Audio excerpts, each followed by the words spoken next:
再来看宜兰五吉乡溪平路三大甲定安路口，早起发生一件3个人死亡的车祸哦。一台轿车启动着一台箱仔车了后，佮启动着对面车道的货车，造成货车的驾驶、箱仔车的无仔囝3个人死亡，轿车的驾驶重伤。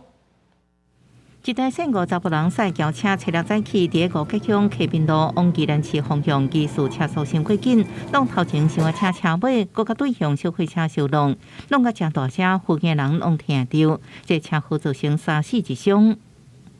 听到很大声的撞击声，啊！你是住在这附近的？对，是住这附近。你在政策上啊，在相关的议题上哈。伫事故现场，也佫听到车顶悬报上的广播，车祸就发生伫有测速翕相的路口，3台车已经路惨惨，零件是落伫车道顶悬将近100公尺。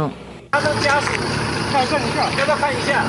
来车祸现场认识的查甫人是当场死亡生前护理人的小弟。生前护理人迄时阵开车载读宜兰高雄的查某囝去读册，两人却拄着死劫。小货车的幸运的驾驶送医了后也不治身亡。另外，驶轿车的姓吴查甫人医院重伤，伫病院抢救当中。初步了解，伊无酒后驶车，专案详细事故原因，医院还佫调查。疑为 A 车未注意车前状态 ，B、C 车尚未发现肇事原因，详细肇事责任以鉴定会鉴定为主。那个红灯停了以后，我们还是不敢走，因为砂石车非常多，他们有的还是会冲啊。